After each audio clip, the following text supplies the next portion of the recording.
Alyssa Carter believed hospitals were places of compassion. But one night in Cleveland, she witnessed a black mother pleading for help while doctors were absent and care was being given elsewhere. A newborn survived. The mother did not. The hospital called it an accident. The court deemed Alyssa's testimony unreliable. What they didn't know was that there are heroes willing to risk everything, until the truth has nowhere left to hide. Before we begin, let us know in the comments. Where are you watching from today? And if you believe that kindness and courage always prevail, then this story is for you. The snow had started falling just after sunset in Cleveland, Ohio, the kind of quiet winter snowfall that softened streetlights and muffled the city's usual noise. The wind carried the smell of frozen asphalt and disinfectant from the hospital vents. Inside St. Mary's Women's Hospital, fluorescent lights hummed steadily, indifferent to the storm outside. It was just past 11:30 p.m. when the automatic doors slid open. Keisha Brown arrived leaning heavily against her husband. She was 32 years old, a black woman of average height with a rounded belly stretched tight beneath a faded maternity coat. Her skin glistened with sweat despite the cold, her tightly coiled hair pulled back in a loose bun that had begun to unravel. Keisha's face, soft-featured, once warm, was now pale and drawn, her lips trembling as another contraction ripped through her body. This was her third pregnancy, and she knew pain. But this pain was different. Faster, sharper, relentless. Her medical file, clipped to a thin folder, clearly stated in bold red ink, "History of antibiotic allergy. Unknown type." Marcus Brown held her upright. Marcus was 35, tall and lean, with the build of a man who worked long hours on his feet. His dark jacket was dusted with melting snow, his hands shaking, not from the cold, but from fear. His face was narrow, eyes sunken from years of responsibility carried quietly. Marcus was not a man who panicked easily, but watching his wife struggle for breath between contractions cracked something inside him. "I told them it's her third," he said urgently to the intake desk. "The pain's coming too fast." The nurse behind the counter barely looked up. She was white, in her late 20s, blonde hair pulled into a neat ponytail, her posture casual, practiced. Her name badge read, Sarah Whitman. Sarah had the kind of calm that came not from compassion, but routine. She typed slowly, chewing gum, her expression neutral. "Have a seat," she said. "Someone will be with you." Keisha cried out again, her knees buckling. Marcus looked around. To his right, a white couple was already being escorted down the hallway. The pregnant woman clutched her partner's hand, her face calm, reassured by a nurse gently explaining the monitoring process. Another white patient was offered water, a blanket, a chair pulled closer. Keisha was given none of those things. Two nurses approached briefly, both white, both efficient in movement but distant in tone. One checked Keisha's blood pressure quickly, the other glanced at the chart without reading it fully. "Cervix isn't ready yet," one said. "She can wait." "She's in a lot of pain," Marcus insisted. "It's labor," the nurse replied flatly. "That's normal." They walked away. Keisha was left on a narrow bed near the wall, the thin curtain half drawn, the sounds of beeping monitors and soft laughter drifting in from other rooms. The pain came again, stronger. She gasped, fingers digging into the mattress. That was when Alyssa Carter noticed her. Alyssa was a black nurse in her early 30s, tall and slender, with deep brown skin and alert, observant eyes. Her scrubs were slightly faded, her sneakers worn from long shifts. She wore her hair in neat braids, pulled back tight. Not for style, but practicality. Alyssa had learned early that professionalism was her armor. She had learned it after her first year as a nurse, when a senior doctor once dismissed her concerns about a patient who later coded. The patient survived. Alyssa never forgot how close they came to dying because no one listened. She was on her second consecutive shift that night. As Alyssa passed the triage area, she heard Keisha cry out. Not the dramatic kind of cry people expected from women in labor, but the sharp, breathless sound of someone whose body was being pushed too far, too fast. Alyssa stopped. She walked over, her steps purposeful. She crouched beside Keisha's bed, making eye contact. "Hi," Alyssa said gently. "I'm Nurse Carter. What's your name?" "Keisha," she whispered. "It hurts. Too much." Alyssa glanced at the chart. 3rd pregnancy, rapid contractions, unknown antibiotic allergy. Her jaw tightened. "How far apart are the contractions?" Alyssa asked. "Less than 2 minutes," Marcus answered. "Sometimes 1 minute." That wasn't normal waiting room labor. Alyssa checked Keisha's vitals herself, more carefully this time. Blood pressure elevated, heart rate fast. Keisha's skin felt clammy. "This isn't right," Alyssa muttered under her breath. She stood and went to the nurse's station. "Where's the attending physician?" Alyssa asked. Sarah Whitman shrugged. "Doctor, Hart hasn't arrived yet. He's on call. He'll show up." Alyssa didn't argue. She picked up the phone and called the on-call line anyway. No answer. She left a message.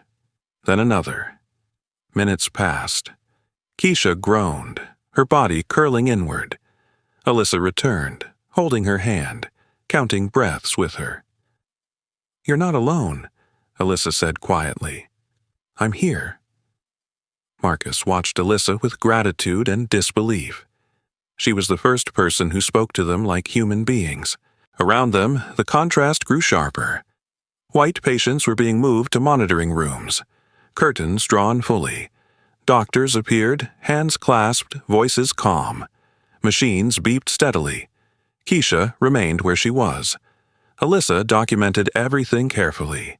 Times, symptoms, lack of physician response. She wrote with precision, knowing instinctively that details mattered. Another contraction hit Keisha so hard her eyes rolled back. Her body shook. "She's losing consciousness," Alyssa called out. Still no doctor. Alyssa pressed the call button again, louder this time. Her voice cut through the hallway. "We need a physician now." A nurse glanced over, annoyed. "She's not crowning." "She's collapsing," Alyssa snapped. For a moment, the room stilled. Sarah Whitman looked uncomfortable but said nothing. Keisha's breathing slowed. Her head fell to the side. Marcus felt his heart drop. "Keisha," he whispered. "Baby, stay with me." Alyssa checked her pupils, her pulse. "This labor is accelerating," Alyssa said firmly. "3rd pregnancy, high risk, we can't wait." She made one more call. Still no response. Outside, snow continued to fall, quiet and relentless, covering the city in white. Inside the hospital, time stretched thin, and something fragile hovered between life and neglect. Alyssa stood her ground beside Keisha's bed.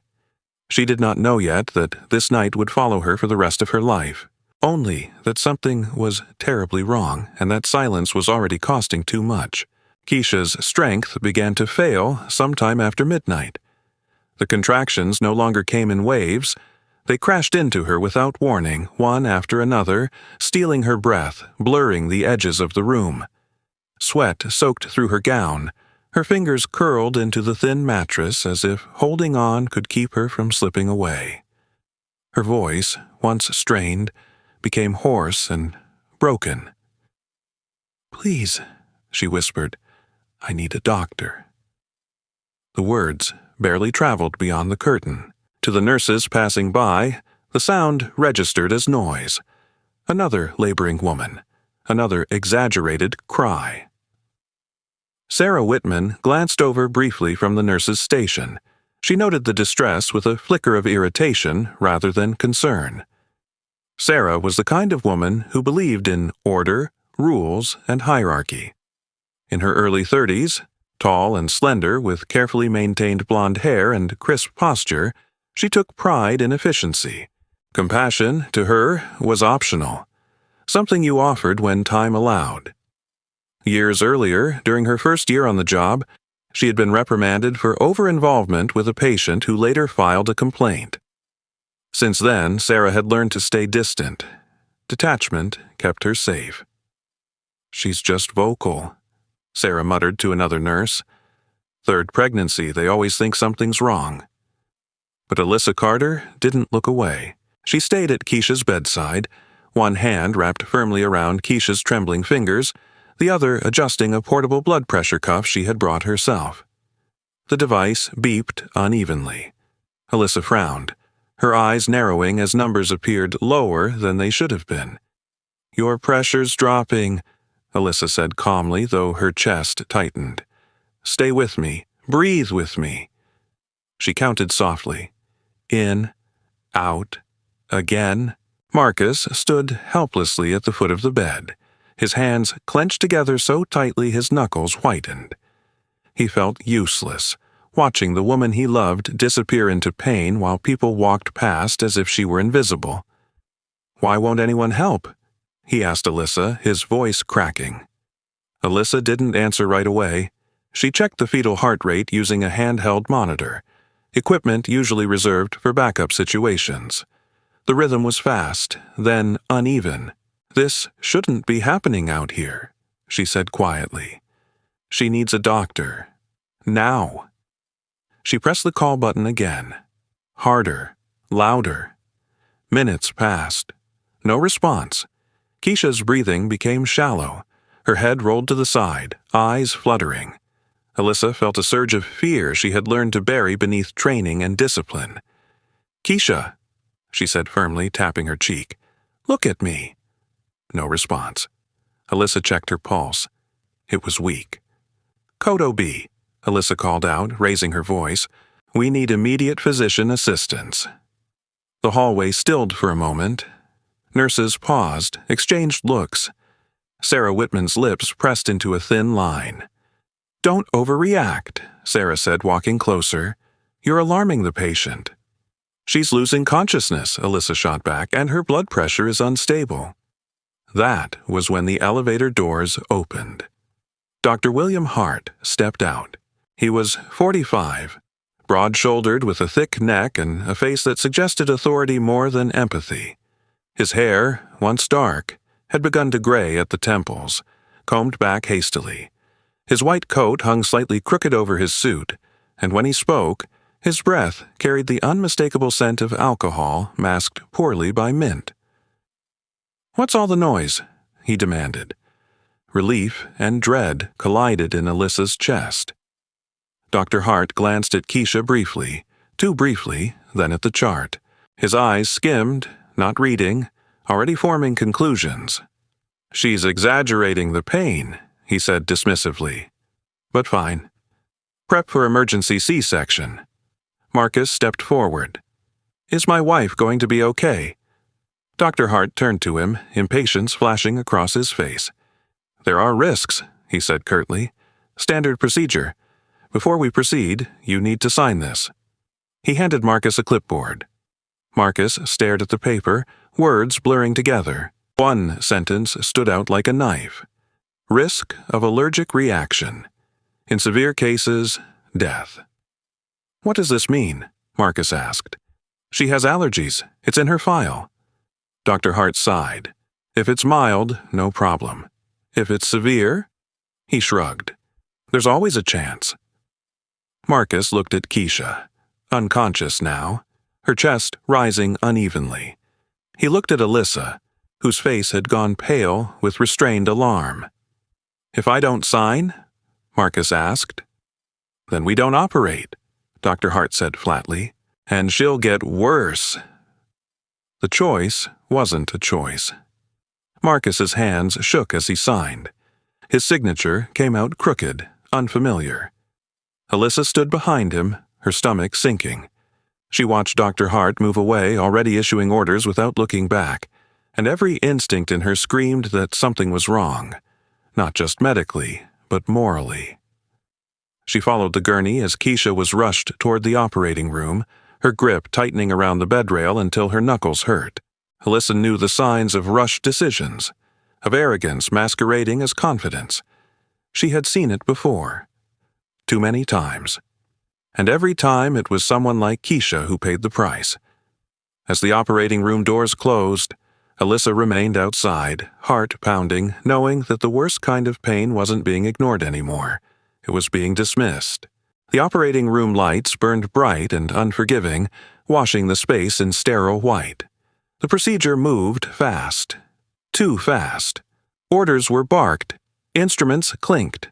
Footsteps crossed and recrossed the floor with the sharp efficiency of people who believed speed alone could compensate for delay. Dr. William Hart stood at the center, shoulders squared, voice clipped, hands confident in a way that felt practiced rather than careful. His confidence did not come from patience or precision. It came from certainty that he would not be questioned. Keisha Brown lay motionless beneath the surgical drapes. Her breathing was shallow, her pulse monitored by machines that beeped steadily for now. The anesthesia nurse, a middle-aged woman with tired eyes named Linda Fowler, followed instructions without commentary. Linda was not cruel, just weary. Years of night shifts had taught her how to survive by keeping her head down. She watched the medication labels pass by and trusted that someone else had checked what needed checking. Alyssa Carter was not allowed inside the operating room. She stood behind the glass, hands clenched, watching shadows move with an unease she could not shake. She had seen rushed surgeries before, but something about this one felt wrong from the start. Too many assumptions. Too few questions. The incision was made. The procedure progressed without complication. Within minutes, a cry pierced the room. The baby was alive. A nurse lifted the newborn carefully, a tiny black boy, slick with birth fluids, lungs strong, voice sharp and insistent. He was small but perfect, fists clenched, eyes squeezed shut against the light. His cry filled the operating room, cutting through tension like a blade. "Baby stable," someone announced. The infant was wrapped quickly and carried out. Marcus Brown stood in the hallway, his heart racing, his hands shaking so badly he had to press them against his thighs to steady himself. When the nurse appeared and held the baby out for him to see, relief crashed over him so hard his knees nearly buckled. "That's your son," she said softly. Marcus laughed through tears. The baby's face scrunched as he cried, his tiny chest rising and falling rapidly. Marcus reached out but hesitated, afraid to touch, afraid to break something so fragile. "She's okay?" Marcus asked. "My wife, she's okay." The nurse smiled faintly. "They're taking care of her now." The baby was taken away toward the neonatal unit before Marcus could ask anything more. He watched until they disappeared down the hall, his chest tight but hopeful. Everything hurt, but it was okay. Keisha had made it through surgery. They were going to be a family of 4 now. Back inside, Keisha was transferred to the recovery room. The room was dimmer, quieter. Machines hummed softly as IV fluids dripped steadily into her veins. Her skin had gone pale beneath the harsh lights, but her vitals appeared stable. A bag of antibiotics hung from the IV stand. Alyssa stepped inside as soon as she was allowed. She noticed the medication immediately. Her stomach dropped. She moved closer, reading the label carefully, then checking the chart again. Her hands went cold. The antibiotic being administered had not been cross-checked against Keisha's documented allergy history. The red warning sat there in the file, ignored. Alyssa approached Dr. Hart cautiously. "Doctor," she said, keeping her voice steady, "has the antibiotic been verified against her allergy history?" Dr. Hart didn't look at her. "Standard protocol," he replied. "She'll be fine." "But her file—" "I said it's fine," he snapped. "Don't second-guess me." Alyssa fell silent. She had learned when pushing further would only cost her credibility in a room where she already had little. Still, she stayed close, watching Keisha's breathing, her skin, the monitor. Time passed. Minutes turned into hours. At first, the changes were subtle. a slight rash along Keisha's neck, a shift in her breathing. Alyssa noticed before anyone else did. "Her oxygen saturation is dropping," Alyssa said, stepping forward. "And her heart rate spiking. Say," an alarm chirped weakly, then stopped. Someone silenced it. Keisha's chest rose sharply, then stalled. Her face tightened as if trying to pull air that wasn't there. Her lips began to swell, her skin flushing unnaturally. "This isn't normal," Alyssa said, louder now. "She's reacting." Another alarm sounded, this one louder. Delayed. "Anaphylaxis," Alyssa said. "She's going into shock." Dr. Hart rushed in, irritation already etched across his face. "Epinephrine?" someone called out. The response was slow, confused. The wrong dosage was prepared first, then corrected. Dr. Hart hesitated, recalculated, cursed under his breath. Keisha convulsed. Alyssa watched helplessly as precious seconds slipped away. She saw panic flicker across faces that had earlier been so confident. Orders overlapped. Hands shook. They were too late. The room filled with noise. Machines screaming now, voices raised. But Keisha drifted somewhere unreachable.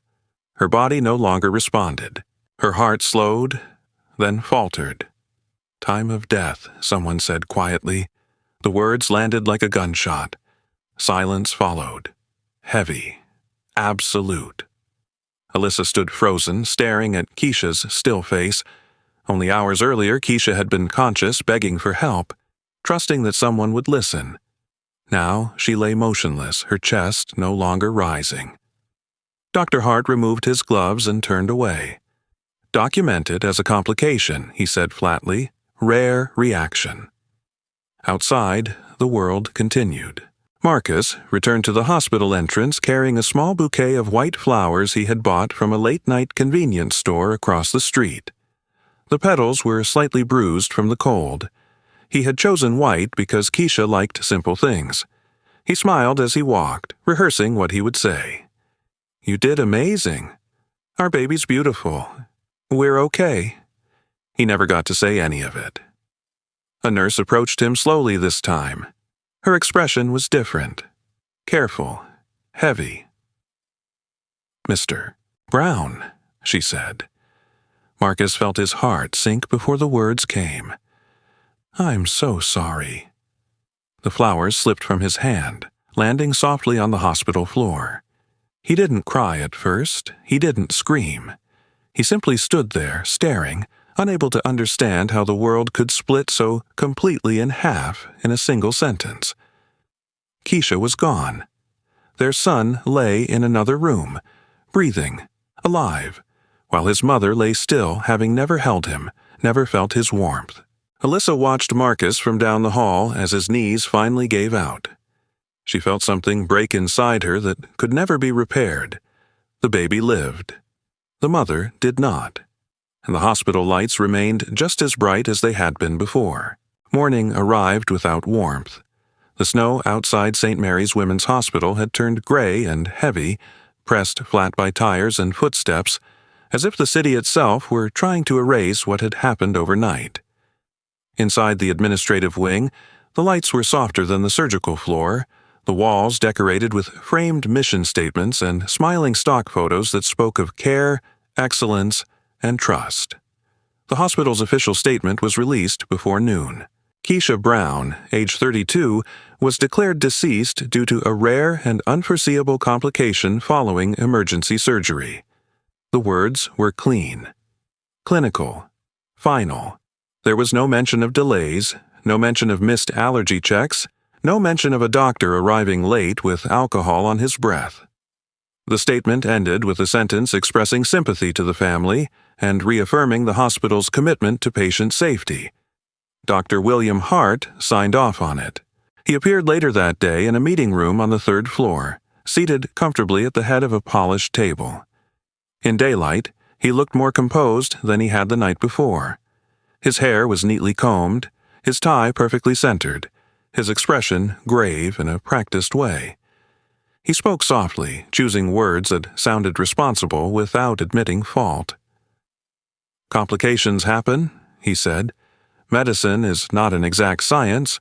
Around him sat hospital administrators, men and women in tailored suits, their posture attentive, their faces trained to remain neutral. One of them was Elaine Porter, the hospital's legal liaison, a sharp-eyed woman in her 50s with silver-streaked hair cut into a severe bob. Elaine had built her career protecting institutions, not individuals. She listened carefully, nodding at the right moments, already thinking 3 steps ahead.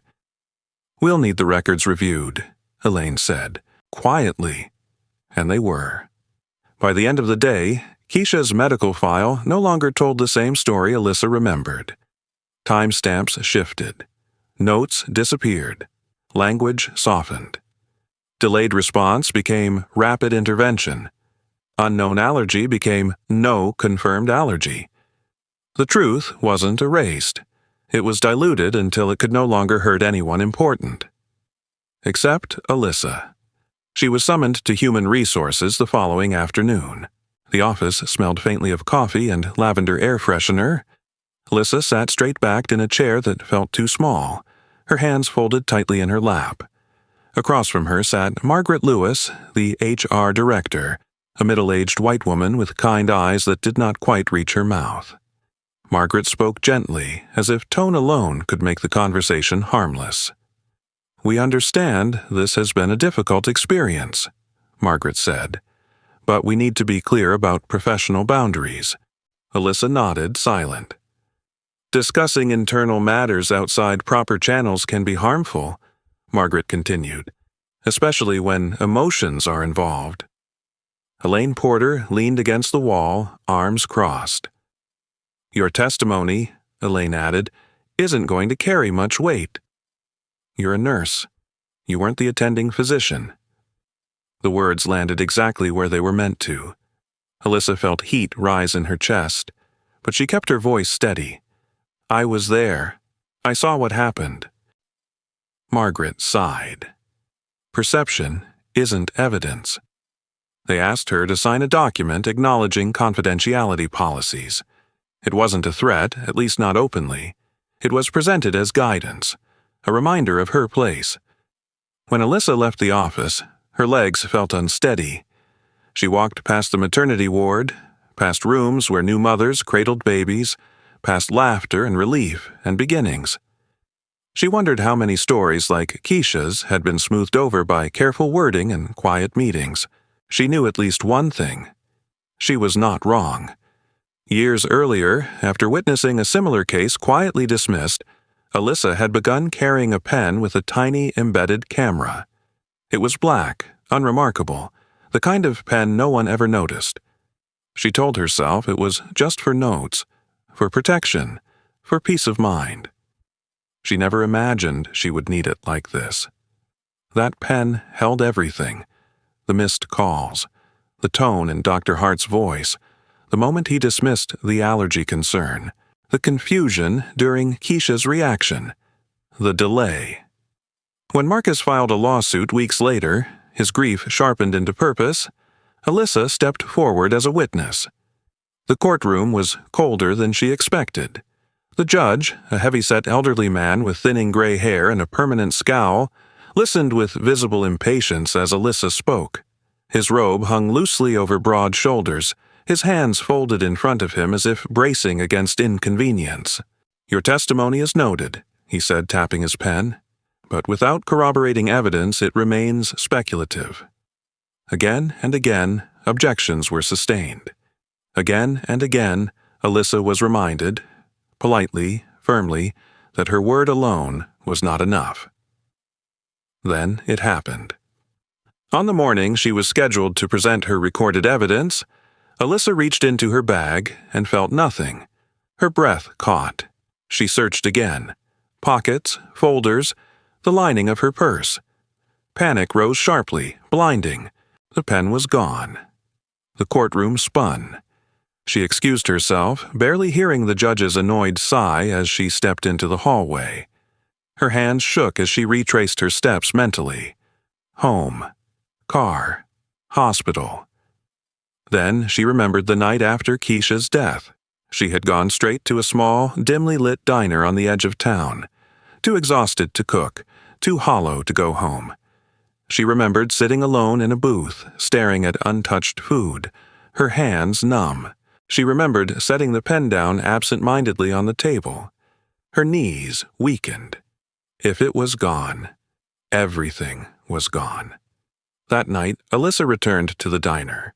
It was nearly empty, the neon sign buzzing softly above the door. Behind the counter stood Frank Delgado, a man in his late 60s with a thick mustache and tired eyes. Frank had owned the place for decades. He had seen people come in broken and leave quieter, if not healed. Alyssa approached hesitantly. "I know this is a long shot," she said. "I was here a few weeks ago. I might have left something behind." Frank studied her face for a moment, then nodded slowly. He reached beneath the counter and pulled out a small plastic bag. "You mean this pen?" he asked. Alyssa's breath left her in a sob. "I didn't throw it away," Frank said simply. "Didn't feel right." She took the bag with trembling hands, clutching it to her chest as if it were alive. Relief washed over her, followed immediately by resolve. The hospital had tried to silence her. They had failed. The diner smelled of burnt coffee and old grease, the kind of place that stayed open because someone always needed it to be. Outside, the sky was still dark, though morning was close, the streetlights flickering as if unsure whether to give up their watch. Alyssa Carter sat alone in a vinyl booth, the small plastic bag resting on the table between her hands. Inside it lay the pen. Frank Delgado stood behind the counter, wiping the same spot over and over with a rag. He was a man in his late 60s, short and stocky, with a thick gray mustache and hands permanently stained from decades of work. His eyes were tired but steady, the eyes of someone who had learned to notice what others ignored. "It didn't look like a regular pen," he said, not unkindly. "Felt heavier. And I've seen enough trouble pass through here to know when something's trying to stay found." Alyssa swallowed hard. "You saved more than you know." Frank shrugged. "Sometimes things come back when they're meant to." Alyssa didn't answer. She couldn't. Her fingers trembled as she slid the pen from the bag, holding it like something fragile and dangerous at the same time. For weeks she had carried grief, anger, and fear in equal measure, believing that the truth might already be lost. Now it sat quietly in her palm, waiting. When she left the diner, dawn was breaking. The city looked different in that pale light, less sharp, less cruel. Alyssa went straight home, locked the door, and plugged the pen into her laptop. The files opened one by one. Video, audio, timestamps. Her own voice, calm but urgent, calling the on-call line. The unanswered calls. Dr. Hart's voice, dismissive and impatient, brushing off the allergy concern. The hallway footage showing him arriving late, coat askew, words slurred just enough to matter. The recovery room, alarms, the confusion, the delay, then more. Alyssa hadn't realized how much she had recorded over the years. Different dates, different rooms, different patients, similar patterns, missing physicians, rushed decisions, charts edited after the fact. This wasn't an accident. It was a system. Marcus Brown listened to the recordings in silence. He sat on the edge of his small apartment couch, his infant son asleep against his chest, the rise and fall of the baby's breathing the only steady thing left in his life. Marcus had lost weight since Keisha's death. His shoulders sagged more than they used to, his eyes hollowed by nights without sleep. But when he listened to the recordings, something changed in his face. Not anger, clarity. "They did this before," he said quietly. Alyssa nodded. "And they'll do it again if no one stops them." Marcus looked down at his son, tiny, warm, alive. "Then we don't stop." The new hearing was scheduled quickly once the evidence was submitted. The courtroom felt smaller this time, though nothing about it had changed. The same judge sat at the bench, heavy-set, gray-haired, his expression perpetually carved into displeasure. But the atmosphere was different, less dismissive, more cautious. The hospital's legal team arrived early. Elaine Porter took her seat with practiced composure, her posture straight, her face unreadable. She had reviewed the files overnight. She knew what they meant. Dr. William Hart entered last. He looked thinner. The confidence that once wrapped around him like armor now hung loosely, cracking at the edges. His suit was still tailored, his hair still neat, but his eyes darted too often, his jaw clenched too tightly. Alyssa took the stand again. This time, when she spoke, she didn't rely on memory. She relied on proof. The courtroom fell silent as the recordings played. Voices filled the space, undeniable and raw. The judge leaned forward, frowning not with impatience this time, but concentration. Objections were raised, then withdrawn. There was nowhere to redirect the truth when it spoke for itself. Elaine Porter watched carefully, her legal instincts firing rapidly. She knew when a case was no longer winnable. This was one of those moments. The footage of altered charts followed. The timestamps didn't match. The edits were obvious now that someone was looking closely. A pattern emerged that no amount of legal language could obscure. Dr. Hart's attorney whispered urgently to him. Dr. Hart didn't respond. He stared straight ahead, his face drained of color. When the ruling came, it was swift. Dr. William Hart's medical license was revoked pending further investigation. The hospital was found liable for negligence and systemic failure. Settlements were ordered. Oversight mandated. The words echoed through the courtroom like something heavy finally falling into place. Marcus didn't hear most of it. He held his son tightly, pressing his forehead against the baby's soft curls as tears finally came. Not the broken, choking sobs of grief, but something quieter, something steadier.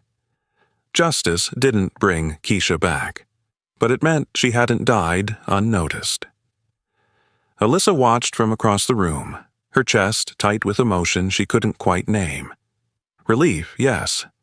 Vindication, but also exhaustion. Truth had a cost, and she had paid it in full. As people began to leave, Sarah Whitman lingered near the doorway. She looked different than she had months before. Her posture was less rigid, her face paler. The detachment she once wore so carefully had cracked. She had listened to the recordings, too. She had recognized her own voice in the background, dismissive, careless. She didn't approach Alyssa. She didn't apologize. But as she turned away, her shoulders slumped slightly as if something she had relied on for years had finally failed her. Outside the courthouse, reporters gathered. Cameras flashed. Questions were shouted. Marcus shielded his son from the noise and walked past them without speaking. He had said enough already. Alyssa followed more slowly. The winter air felt sharp in her lungs, but clean. For the first time since that night at the hospital, she felt like she could breathe without guilt. The truth had come back. And this time, it stayed. Alyssa Carter resigned on a quiet Monday morning. There was no ceremony, no speeches. She wore the same faded scrubs she had worn for years, her hair pulled back into its familiar braids. She handed in her badge, signed the last form, and walked out of St. Mary's Women's Hospital without looking back. The building loomed behind her, glass and steel, clean lines hiding old wounds. For the first time since the night Keisha arrived, Alyssa felt lighter and heavier at once. Leaving didn't erase the memories. It simply gave them somewhere else to go. She enrolled in advanced clinical programs that same month, choosing courses that focused on maternal care, emergency response, and patient advocacy. Alyssa studied late into the night, fueled by coffee and a quiet resolve. She learned not just the science, but the systems, how protocols failed, how bias crept into decision-making, how language in a chart could shape outcomes as much as medicine itself. She earned certifications one by one, each document a step away from silence. To pay for it, she worked odd shifts, saved carefully, and eventually secured a small loan from a community credit union. The loan officer, Ruth Bennett, was a short, silver-haired woman with warm eyes and a firm handshake. Ruth listened more than she spoke. When Alyssa finished explaining her plan, Ruth nodded once. "Pain can build something useful," she said, "if you let it." Or, the clinic opened a year later in a modest brick building on the east side of Cleveland, not far from neighborhoods hospitals often overlooked. Alyssa named it Keisha Women's Care. The sign outside was simple, white letters on a soft blue background. No slogans, no promises that couldn't be kept. Inside, the clinic felt different from the moment patients walked in. The waiting room smelled faintly of chamomile instead of disinfectant. Soft light filtered through wide windows. Chairs were arranged so no one felt pushed into a corner. On one wall hung a framed photograph of a sunrise. Nothing dramatic, just light breaking gently over a horizon. Alyssa designed everything herself, down to the intake forms. Every patient was asked the same questions. Every allergy was checked 3 times. Once by the nurse, once by the clinician, once by Alyssa herself. No shortcuts, no assumptions. No one was rushed because of skin color, income, or how loudly or quietly they expressed pain. The staff was small but deliberate. Nina Alvarez, the first nurse Alyssa hired, was a Latina woman in her 40s with laugh lines and an unshakable calm. Nina had spent years in crowded public hospitals and had learned how to read fear in a patient's posture before it reached their voice. She spoke gently, touched carefully, and never dismissed a concern as nothing. Thomas Reed, the clinic's administrative assistant, was a soft-spoken man in his late 20s with glasses that slid constantly down his nose. He kept the schedule running smoothly and treated every patient with the same patience, whether they were early, late, insured, or not. He believed kindness was a skill you practiced. From the beginning, word spread. Women came who had been ignored elsewhere. Women who had learned to stay quiet because being loud had never helped. Women who carried stories like Keisha's, not identical, but close enough to hurt. Alyssa listened to all of them. Marcus Brown visited the clinic for the first time when his son was 6 months old. The baby, Eli Brown, was small for his age, but strong, his dark eyes alert, his curls already forming soft spirals against his scalp.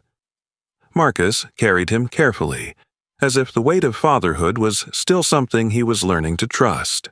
He looked healthier than he had in the courtroom, though grief still sat with him, quiet and permanent. Alyssa greeted them herself. Eli stared at her with solemn curiosity as she examined him, her hands steady, her voice warm. Marcus watched closely, noticing how she explained each step, how she spoke to the baby as if he were already someone who mattered. "He's doing great," Alyssa said. "Strong lungs, strong heart." Marcus exhaled a breath he hadn't realized he was holding. They came back often.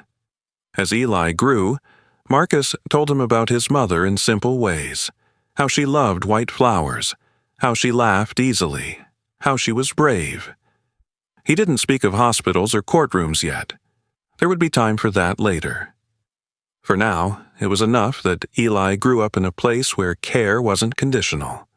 On quiet afternoons, Alyssa sometimes watched Marcus and Eli leave together, the child balanced on his father's hip, and felt the familiar ache rise in her chest. The pain hadn't vanished. It never would, but it had changed shape. Sarah Whitman never worked at Keisha Women's Care. After the trial, she transferred to another hospital across the city. People said she became more cautious, quieter, less certain. Some mistakes didn't announce themselves loudly. They lingered, reshaping a person slowly, forcing them to reckon with who they had been when it mattered. Alyssa didn't follow her story closely. Forgiveness, she had learned, didn't require proximity. The clinic grew steadily. Grants came in. Community groups partnered. Alyssa added prenatal education classes, emergency response training for expectant parents, and a small fund to help patients who couldn't afford care elsewhere. Every decision was guided by the same principle. No one should be invisible when they are in pain. Late one evening, long after the last patient had left, Alyssa stood alone in the clinic hallway. The lights were dimmed, the air quiet. She paused in front of a small plaque mounted near the entrance, in memory of Keisha Brown. Her life changed more than she ever knew. Alyssa rested her hand against the wall, closed her eyes, and breathed. The grief was still there. It always would be. But it no longer owned her. It had been given purpose. Outside, the city moved on, cars passing, voices rising and falling, life continuing in all its uneven rhythms. Inside the clinic, something gentler endured. From pain, a place of care had been built, and it was real. The lesson of this story is simple, but it is not easy. Pain does not always come from cruelty alone. Sometimes it comes from silence, from people who look away, from moments when it feels safer to do nothing. In our daily lives, we may not work in hospitals or courtrooms, but we face choices every day to listen, to speak up, or to protect someone who feels invisible. Small acts of courage can change outcomes we may never fully see. If this story touched your heart, please share it with someone who might need it. Your share may be the voice someone else is missing.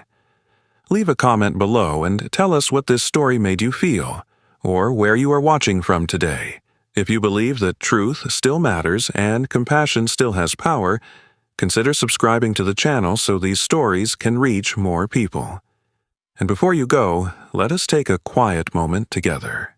May God bless you, protect your family, and give you the strength to stand for what is right, even when it is hard. If you believe in that prayer, type Amen in the comments and stand with us.